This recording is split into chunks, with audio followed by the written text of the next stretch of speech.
नमस्कार, मैं हूं आपके साथ अभितोष सिंह।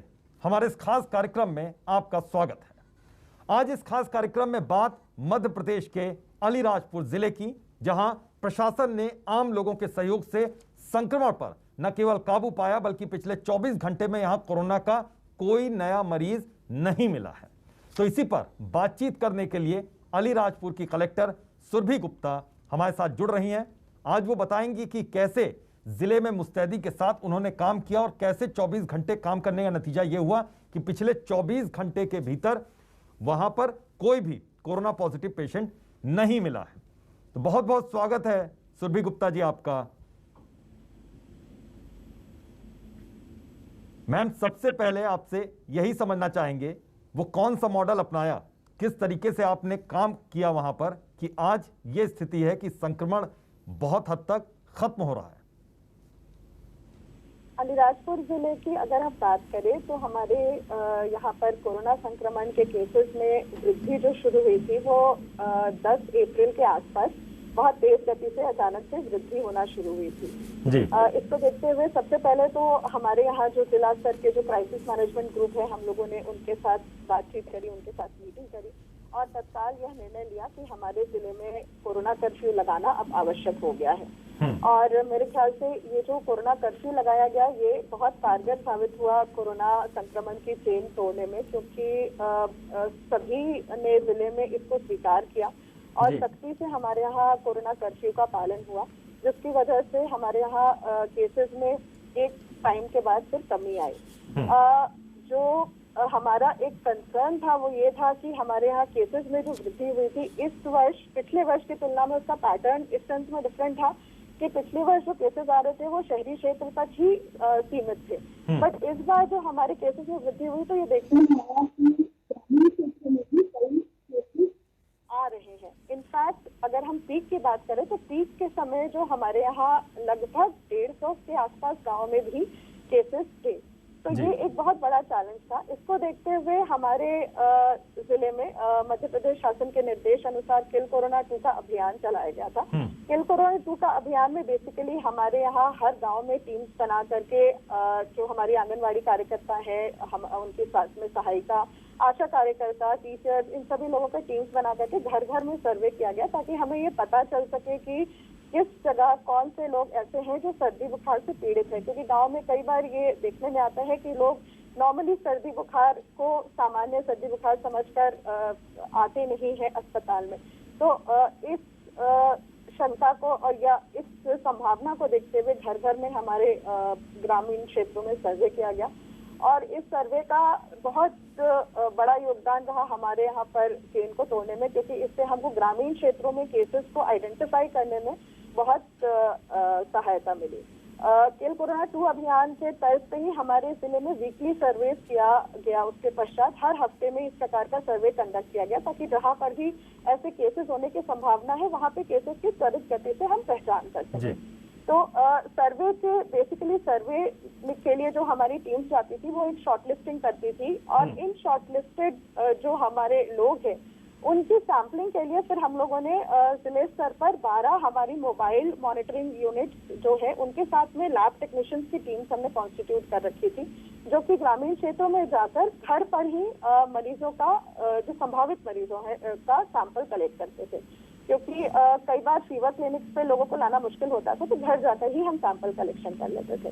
तो ये एक इम्पॉर्टेंट पॉइंट था हमारी स्ट्रैटेजी का। और नेक्स्ट जो पॉइंट था कि जो इस सर्वे और सैंपलिंग के आधार पे जो लोग आइडेंटिफाई होते थे उनका ट्रीटमेंट, जो कि सबसे महत्वपूर्ण है, और साथ में उनसे अन्य लोगों को संक्रमण होने से रोकना, ये बहुत महत्वपूर्ण काम था।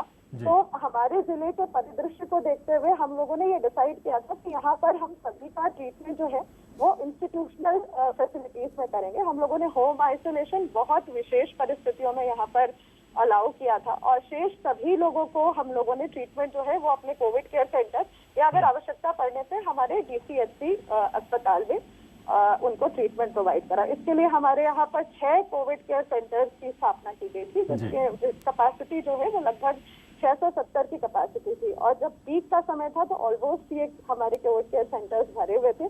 आज इनकी हमें आवश्यकता नहीं है क्योंकि वर्तमान में हमारे यहाँ एक्टिव केसेस केवल 15 ही बचे हुए हैं। जी, इसके अतिरिक्त जो सबसे महत्वपूर्ण होता है किसी भी इस प्रकार की परिस्थिति में, मॉनिटरिंग हर चीज की बहुत महत्वपूर्ण होती है। तो मॉनिटरिंग के लिए हम लोगों ने जिला स्तर पर एक कोविड नर्व सेंटर की स्थापना करी थी। कोविड नर्व सेंटर में बेसिकली अलग अलग टीम्स थी जिनको विशेष दायित्व सौंपे गए थे। फॉर एग्जाम्पल एक टीम जो थी उनकी ये जिम्मेदारी थी कि जो सैम्पलिंग टीम, जिनको हर दिन हम यहाँ से बताते थे सर्वे के आधार पे कि उन्हें कहाँ विजिट करके कहाँ सैम्पलिंग करनी है, उस टारगेट के अनुसार उनके द्वारा सैंपल किया गया कि नहीं, उसमें उन्हें कोई कठिनाई तो नहीं आ रही, फील्ड से कोई कोऑर्डिनेशन का इश्यूज हो तो उसको रिजॉल्व करवाना, ये एक जिम्मेदारी होती थी। इसी प्रकार एक अन्य टीम थी जो जैसे ही केसेस आइडेंटिफाई होते थे उनके कॉन्टैक्ट ट्रेसिंग, उनको अस्पताल या उनको कोविड केयर सेंटर में एम्बुलेंस के माध्यम से शिफ्ट करवाना, उनका फीडबैक लेना कि उनको अस्पताल या कोविड केयर सेंटर में कोई दिक्कत तो नहीं हो रही है। इसी प्रकार एक तीसरी टीम थी जो कि लॉकडाउन के इम्प्लीमेंटेशन को मॉनिटर करती थी, कंटेनमेंट एरिया का बनाना, कोई बिना मास्क के अनावश्यक बाहर तो नहीं निकल रहा है, अगर निकल रहा है तो उस पर आवश्यक जो कार्रवाई होनी है वो हुई या नहीं। इस प्रकार की अलग अलग टीम्स थी जो अलग अलग एस्पेक्ट्स को मॉनिटर कर रही थी, जिससे कि हमारा जो पूरा हम लोगों ने रणनीति बनाई थी उसकी एक प्रभावी ढंग से मॉनिटरिंग हो पाई। जो जिले स्तर पे जो कोविड सर्व सेंटर्स थे, इसी के आधार पे हम लोगों ने ब्लॉक्स में भी इस प्रकार की टीम गठित की हुई थी जो कि मॉनिटरिंग में हमारी सहायता कर रही है। जी मैम, एक चीज और समझना चाहूंगा कि मुश्किलें कहाँ पेश आई, क्योंकि ग्रामीण क्षेत्र में समझाना सबसे मुश्किल काम रहता है कि किस तरीके से वहां पर लोगों को समझाया जाए, जागरूक किया जाए। तो किस तरीके से उनके लिए जागरूकता अभियान चलाया गया प्रशासन की ओर से? मुश्किलें तो ये बात सही है, ग्रामीण क्षेत्रों में थोड़ा सा लोगों को समझाने में कठिनाई शुरुआत में जरूर आई थी, क्योंकि इसका एक कारण यह भी था कि पिछली बार ग्रामीण क्षेत्रों में सामान्यतः कोरोना का असर नहीं रहा था। तो एक वजह वो भी रही कि शुरुआत में थोड़ी सी परेशानी आई। शुरुआत में यह भी होता था कि सैंपलिंग करने हमारी टीम्स जाती थी तो लोगों को लगता था कि ये क्यों आए हैं, इस प्रकार के इश्यूज आते थे। बट हमारे यहाँ पर दो तीन चीजें बहुत महत्वपूर्ण की गई। एक तो प्रचार प्रसार के लिए बहुत सारे कदम उठाए गए। यहाँ के जो लोकल लैंग्वेजेस हैं, लोकल लैंग्वेज में उनके लिए ऑडियोज बना करके उसको सर्कुलेट किए गए। यहाँ पे जो गणमान्य लोग हैं, जो हमारे जनप्रतिनिधिगण हैं, उनसे लगातार अपील्स करवाई गई। और गांव में हमारे जो सरपंच होते हैं, पटेल होते हैं, तड़वी होते हैं और इनके साथ साथ में जो अन्य गणमान्य लोग होते हैं जो गांव में जिनकी बात सामान्यतः लोग सुनते हैं, उनके माध्यम से अपील्स की गई कि इस प्रकार के सर्दी खांसी बुखार के किसी भी तरीके के लक्षण आते हैं तो तत्काल वो फीवर क्लिनिक पे विजिट करें, या अगर टीम्स आती हैं सैंपल लेने के लिए तो उनका सहयोग करके सैंपल दें।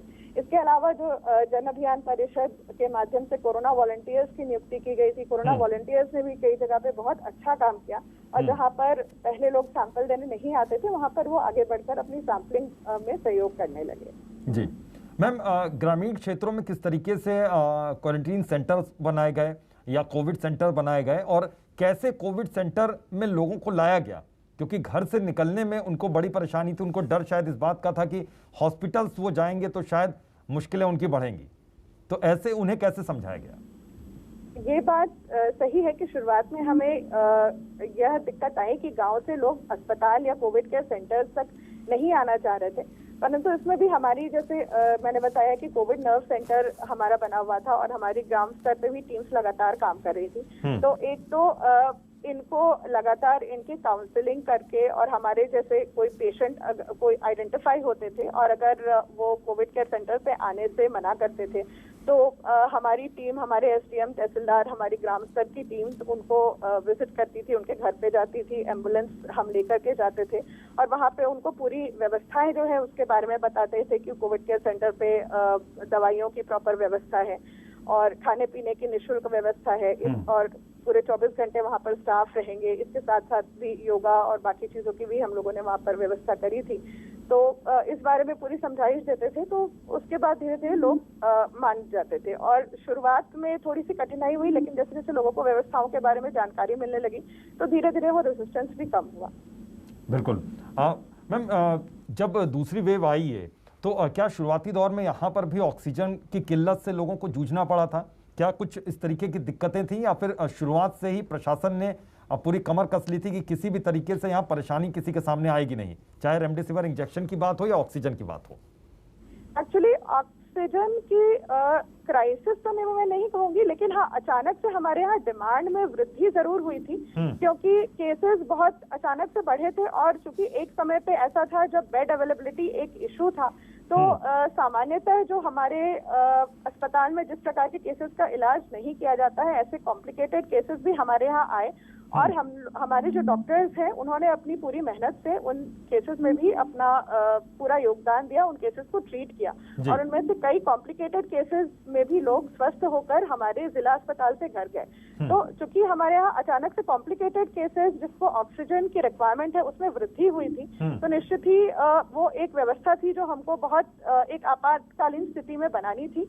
बट मैं ये कहूंगी कि जो शासन के द्वारा जो प्लानिंग की गई और हमारे वरिष्ठ अधिकारियों के सहयोग और मार्गदर्शन से ऐसी कोई स्थिति उत्पन्न कभी नहीं हुई जब ऑक्सीजन की किल्लत की वजह से कोई अप्रिय घटना हो। साथ में मैं यह भी बताना चाहूंगी कि यहाँ पर हमें हमारे लोकल के जनप्रतिनिधियों ने और हमारे कुछ एनजीओ जो हमारे साथ काम करती हैं, इन लोगों ने भी सहयोग किया। शासन द्वारा जो कलेक्टर्स को राशि उपलब्ध कराई गई थी, उस राशि का उपयोग करके ऑक्सीजन कॉन्सेंट्रेटर्स भी क्रय किए गए, जो कि आगे भी हमें अगर आवश्यकता पड़ती है तो हमारे काम आएंगे। बिल्कुल, यानी कि तीसरी लहर को लेकर तैयारी पूरी है यहाँ पर प्रशासन की।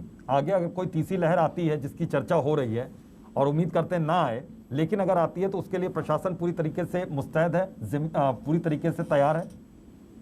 उसके लिए प्रशासन पूरी तरीके से तैयार है। वर्तमान में हमारे यहाँ जो आईसीयू की व्यवस्था है और बेड्स की अवेलेबिलिटी है उसके और पुख्ता उसको कर लिया गया है। और जो पीडियाट्रिक्स की जो बात हो रही है कि बच्चों के लिए वो ज्यादा घातक सिद्ध हो सकता है, तो पीडियाट्रिक आईसीयू की भी तैयारी चल रही है और वो बहुत जल्दी उसकी भी स्थापना हो जाएगी। बिल्कुल मैम, एक बड़ा चैलेंज ब्लैक फंगस को लेकर भी है, उनके भी पेशेंट लगातार सामने आते जा रहे हैं, उसको लेकर किस तरीके की व्यवस्था की गई है?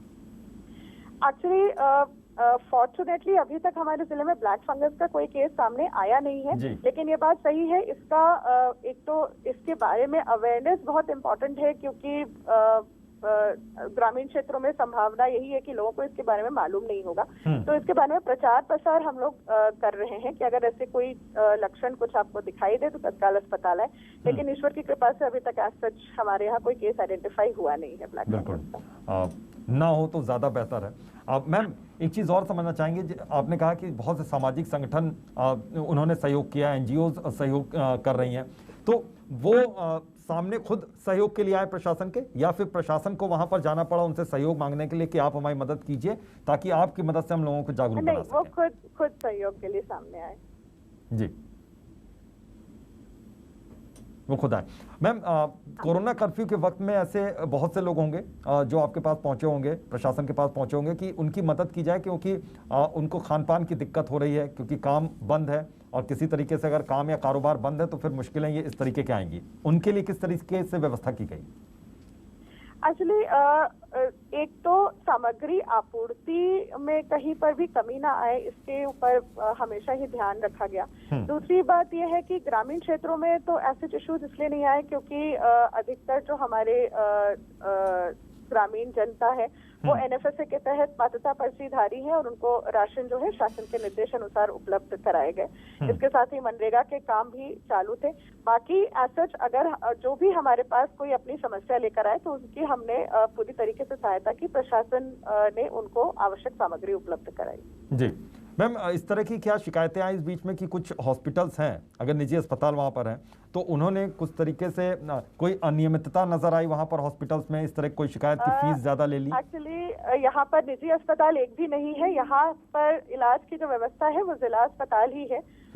तो इनफैक्ट जिले के भीतर जो उपचार की जो जिम्मेदारी थी वो पूरी तरीके से प्रशासन के कंधों पे थी और हमारे जो स्वास्थ्य विभाग है उनके कंधों पर थी। जी मैम, प्रशासनिक अधिकारियों, कर्मचारियों और डॉक्टर्स की काउंसलिंग किस तरीके से की गई, क्योंकि भारी स्ट्रेस के बीच में वो काम कर रहे हैं दिन रात?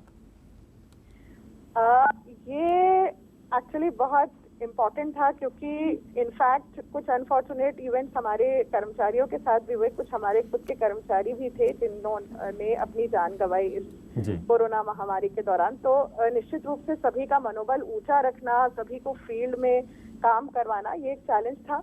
बट सभी से संवाद करके और सभी से बातचीत करके, रेगुलर विजिट्स करके, उनका मोटिवेट करके, इसी प्रकार हम लोगों ने एक टीम के रूप में काम किया। बिल्कुल मैम, वैक्सीनेशन को लेकर क्या तैयारियां हैं और कैसे वैक्सीनेट करवाया जा रहा है ग्रामीण क्षेत्र के लोगों को और शहरी क्षेत्र के लोगों को? वैक्सीनेशन को लेकर हमारे यहाँ जो व्यवस्था बनाई गई है वो गांव-गांव में कैंप्स हम लोग चरणबद्ध तरीके से कैंप्स लगा रहे हैं। और शहरी क्षेत्र में फिलहाल जो 18 प्लस का वैक्सीनेशन के लिए तो बहुत रुझान है, तो कंटिन्यूअस रेगुलर रूटीन में हमारे यहाँ वैक्सीनेशन की प्रक्रिया जो है वो चल रही है। ग्रामीण में थोड़ा सा अभी हमको उसमें जागरूकता और लाने की आवश्यकता है, तो उसमें भी हम जो हमारे फील्ड स्तर के कर्मचारी हैं और ग्रामीण जन है उनको उनके सहयोग से हम वहाँ पर जागरूकता लाने के लिए पूरा प्रयास कर रहे हैं। बिल्कुल। तो मैम क्या दिक्कतें आ रही हैं ग्रामीण क्षेत्र में, क्योंकि आपने कहा जागरूकता लाने की कोशिश कर रही हैं, तो वहाँ पे किस तरीके की मुश्किलें हैं? क्या वैक्सीन को लेकर पहले से कोई उनके मन में कोई वहम बना हुआ है, किसी तरीके की रूमर्स हैं उनके बीच में? ये थोड़ा सा इशू है, पहले उनके मन में कुछ वहम है जिसको हम धीरे धीरे करके एक एक करके तोड़ रहे हैं, तो जिसमें हमको थोड़ी थोड़ी अब सफलता भी मिलने लगी है। और मुझे उम्मीद है कि आगे जैसे जैसे हमारा वैक्सीनेशन का प्लान और अनफोल्ड होगा तो हमें अच्छी सफलता गांव में भी मिलेगी। बिल्कुल मैम, गांव में किस तरीके से मतलब किस तरीके से वहां पर काम किया जा रहा है, किस तरीके से किस मॉडल को अपनाया जा रहा है और कैसे पहुंच रहे हैं एक एक गांव के लोगों तक, अपनी जानकारी को कैसे पहुंचाया जा रहा है? क्या डॉक्टर्स की कोई टीम बनी है और जो प्रशासनिक अधिकारी हैं उनकी किसी तरीके की टीम बनी है और घर घर जा रहे हैं क्या वो? एक तो जो गांव में जो अभी क्राइसिस मैनेजमेंट के जो ग्रुप्स गठित किए गए हैं वो एक बहुत अहम भूमिका निभा रहे हैं, क्योंकि पहले हमारे जो फील्ड स्तर के जो शासकीय कर्मचारी हैं वो जा रहे थे, बट उनका जितना प्रभाव था उससे कहीं ज्यादा प्रभावशाली जो एफर्ट्स है वो हो रहा है जब हमारे क्राइसिस मैनेजमेंट के ग्रुप के सदस्य जो कि गांव के लोग हमारे कर्मचारियों के साथ लोगों से बातचीत कर रहे हैं और गांव को में अलग अलग बातों पे लोगों को समझाइश भी दे रहे हैं, उनसे चर्चा भी कर रहे हैं। मतलब क्योंकि अब अनलॉक की भी एक प्रक्रिया शुरू हो गई है, तो एक वो भी इम्पोर्टेंट है कि सोशल डिस्टेंसिंग का पालन कराना, और गांव में भी लोग जो है वो बाहर निकले तो मास्क लगाएं और अपने घरों में साफ सफाई रखें। इस प्रकार की जो इम्पोर्टेंट बातें हैं उस पे भी जो ये क्राइसिस मैनेजमेंट के ग्रुप्स हैं ये लोग समझाइश भी दे रहे हैं और गांव में बातचीत करके जागरूकता ला रहे हैं। बिल्कुल मैम, शुरुआत में कितना मुश्किल रहा ये जागरूक करना गांव के लोगों को, क्योंकि आपने कहा कि कोरोना नियम जैसे कि मास्क पहनिए, सोशल डिस्टेंसिंग, ये सब समझाना बड़ा मुश्किल रहा होगा। वहां की जो स्थिति बिगड़ती देख क्या ग्रामीण खुद भी फिर सहयोग के लिए सामने आ गए या फिर प्रशासन को बहुत ज्यादा कोशिश करनी पड़ी? शुरुआत में मुश्किल था, लेकिन हाँ ये बात सही है, जैसे जैसे कोरोना के संक्रमण के केसेस गांव में सामने आए उसके देखकर गांव में खुद में भी ये जागरूकता आई और उन्होंने खुद से भी ये निर्णय लिया कि गांव के बाहर नहीं जाएंगे या घर के बाहर बिल्कुल आवश्यक होने पर ही निकलेंगे। तो शुरुआत में जरूर प्रशासन की बहुत मेहनत करनी पड़ी, बट उसके बाद गांव में अपने आप से लोगों को ये धीरे धीरे ये बात समझ में आने लगी। और साथ में जो हमारे जैसे कि मैंने बताया ग्रामीण जो वहाँ के गणमान्य नागरिक है उनका सहयोग हम लोगों ने लिया और उन्होंने बहुत मेहनत करी इस पर। बिल्कुल मैम, फर्स्ट फेज भी आया और फिर सेकेंड फेज आया, कितना बड़ा अंतर रहा, कितनी बड़ी मुश्किल रही सेकेंड फेज में संभालने में? एक्चुअली सेकेंड फेज को देखने के बाद ये लग रहा था कि फर्स्ट फेज तो केवल ट्रेलर सा था। मतलब सेकेंड फेज निश्चित ही बहुत ज्यादा, क्योंकि एक तो केसेस की क्रिटिकलिटी बहुत ज्यादा थी और बहुत तेजी से लोगों की कंडीशंस डिटीरियोरेट हो रही थी, तो अर्ली आइडेंटिफिकेशन जो है वो बहुत ज्यादा महत्वपूर्ण था। और साथ में जैसा कि विदित है बीच में जब पीक का समय था तब बेड की अवेलेबिलिटी के कुछ इश्यूज आए थे, तो ये सारे जो इश्यूज है सेकेंड फेज में हम लोगों ने देखे। फर्स्ट वेव में तो चीजें इसकी तुलना में काफी सामान्य, काफी आसान था। बिल्कुल मैम, होम आइसोलेशन को लेकर किस तरीके की व्यवस्था की गई, क्योंकि सभी पेशेंट को अस्पताल ले जाने की जरूरत भी नहीं पड़ी होगी और न पड़ भी रही है, तो होम आइसोलेशन को लेकर क्या किसी तरीके कॉल सेंटर स्थापित किया गया प्रशासन की ओर से या फिर किस तरीके से मदद पहुंचाई गई? जैसा कि मैंने बताया, हमारे यहाँ होम आइसोलेशन हालांकि हम लोगों ने बहुत सीमित केसेस में ही अलाउ किया था, क्योंकि बहुत सारे रीजंस थे इसके। नंबर एक ये था कि हमारे यहाँ जो केसेस आए थे वो 20 to 40 वाले एज ग्रुप में ज्यादा आए थे, जिनको थोड़ा सा घर पे रहने में के लिए कन्विंस करना मुश्किल होता है। दूसरी चीज, खान पान जो एज पर प्रोटोकॉल हो या सही तरीके से खान पान हो, दवाइयाँ समय पर लोग ले, ये सब बातें हैं जो सुनिश्चित करना जरूरी था और संक्रमण की चेन भी तोड़ना था। तो इसलिए हमें यहाँ पर यह बेहतर लगा कि हम इंस्टीट्यूशनल आइसोलेशन ही करें लोगों का। बट जिनको भी हमने होम आइसोलेशन में रखा उनके लिए एक district Covid command control centre जो शासन के निर्देश अनुसार स्थापित किए गए थे, जहां से दिन में 2 बार हमारी जो टीम है वो लोगों को कॉल करती थी, उनका temperature, blood pressure, oxygen saturation वो उनसे पता करती थी और उनको आवश्यक समझाइश देती थी। साथ ही मेडिसिन किट्स का जो डिस्ट्रीब्यूशन है वो शासन के निर्देश अनुसार कराया गया। मैम, किल कोरोना अभियान चलाया गया वहां पर और कोरोना कर्फ्यू की स्थिति भी रही, लेकिन चूंकि दूसरे राज्य से सटा हुआ इलाका है तो ऐसे में किस तरीके से आवाजाही पर पाबंदी लगाई, किस तरीके से कड़ाई बरती गई ताकि इसको काबू किया जा सके? शुरुआत कितनी मुश्किल रही? शुरुआत में लोगों को थोड़ा सा ये समझाना मुश्किल रहा कि आना जाना बिल्कुल आवश्यक परिस्थितियों में ही किया जाए, क्योंकि ये बात सही है, ये दूसरे जो बॉर्डर के जो जिले हैं जो हमारे गुजरात स्टेट लगा हुआ है, कई लोग हैं जिनके आधी रिश्तेदारियां या उनके घर उस तरफ भी रहते हैं, तो एक सामान्य तरीके से लोग आना जाना करते थे। बट एक चीज हमने ये किया कि जो हमारे बॉर्डर के चेक पॉइंट्स है उसमें हमने टीम्स लगाई जो कि उनका स्क्रीनिंग करते थे, थर्मल स्कैनिंग और ऑक्सीजन सैचुरेशन चेक करना और साथ में उनके पूरे डिटेल्स नोट करना। और जब केसेस में हमें वृद्धि होती दिखाई दी तो फिर हमने वहां पर कोरोना फ्री का सर्टिफिकेट कंपलसरी किया और अगर वो सर्टिफिकेट लेके कोई नहीं आ रहा था तो फिर हम वहां पर उनका स्पॉट पर रैपिड एंटीजन टेस्टिंग भी कर रहे थे। बिल्कुल। तो और इन प्रयासों के फलस्वरूप धीरे धीरे लोगों को का आना जाना अपने आप से थोड़ा सीमित हो गया। जी मैम, अनलॉक को लेकर क्या तैयारियां हैं? क्या अनलॉक को लेकर ये हमारा एक्चुअली दूसरा सप्ताह है। पिछले हफ्ते भी चूंकि हमारे यहाँ सिंगल डिजिट में काफी दिनों से केसेस आ रहे हैं, तो पिछले हफ्ते मध्य प्रदेश के 5 जिले जहाँ पर अनलॉक शुरू किया गया था उसमें अलीराजपुर भी एक है।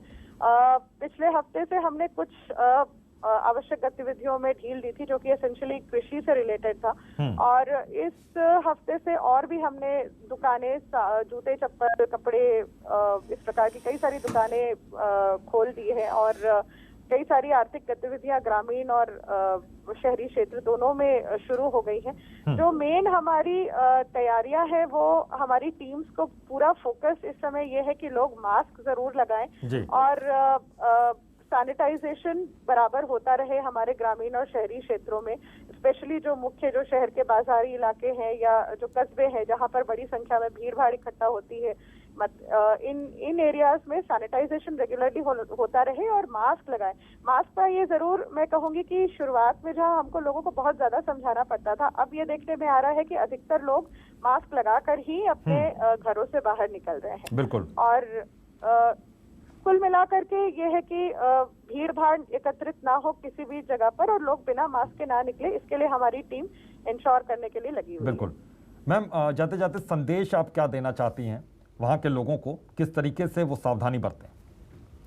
संदेश में सभी को यही देना चाहूंगी कि यद्यपि अनलॉक की प्रक्रिया शुरू हो गई है लेकिन आवश्यक होने पर ही घर से बाहर निकले और जब भी बाहर निकले मास्क लगाकर निकले, अपने हाथों को बार बार धोएं, सैनिटाइज करें और सबसे इम्पोर्टेंट टीका जरूर लगवाएं, क्योंकि कोरोना से टीका लगाना अति आवश्यक है और इसी टीके के बदौलत ही हम कोरोना पर अंतिम रूप से विजय पा सकते हैं। बिल्कुल मैम, बहुत बहुत शुक्रिया अपना कीमती वक्त देने के लिए। बहुत बहुत धन्यवाद। तो मैसेज ये सीधा सा है कि आप वैक्सीन लगवाइए, क्योंकि वैक्सीन ही है बचाव कोरोना से, और साथ ही साथ सावधानी बरतना न छोड़िए, क्योंकि अभी जंग लंबी है, लड़ाई लंबी है। बहरहाल आज के लिए इतना ही, दीजिए इजाजत, नमस्कार।